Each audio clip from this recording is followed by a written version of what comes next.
You are listening to KSG Podcast. This is a short, crisp, concise, exam-oriented, edited editorial for civil services aspirants. In this podcast, we are going to talk about the annual economic survey. Source for the content is Bhaswar Kumar's article for the Business Standard.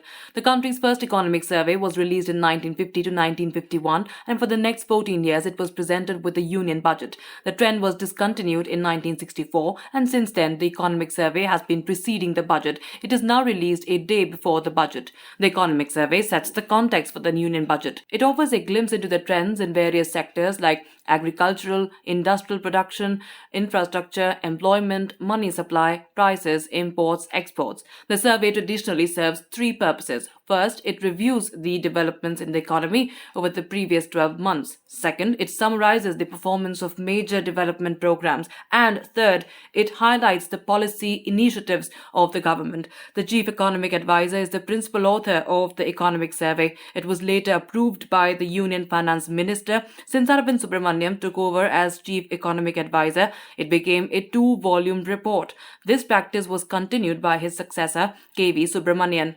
The first volume contained chapters dealing with the future direction of the economy. This allowed the CEAs a large scope to explain their thoughts. Meanwhile, in simple terms, the second volume served as a list of developments in the Indian economy in the past year. While the second volume deals with the state of the economy and its sectors with more emphasis on the immediate issues and statistical data. However, according to a report, the 2021 to 2022 economic survey might revert to one volume after 8 years now. Last year's economic survey was conducted under the shadow of a pandemic, and the theme of the survey was saving lives and livelihoods. And this year's survey may show some economic rebound. That's it for this podcast. Thank you so much for listening. To join KSG India courses and to crack the IELTS exam, visit ksgindia.com. You can also get a PDF of this podcast on ksgindia.com.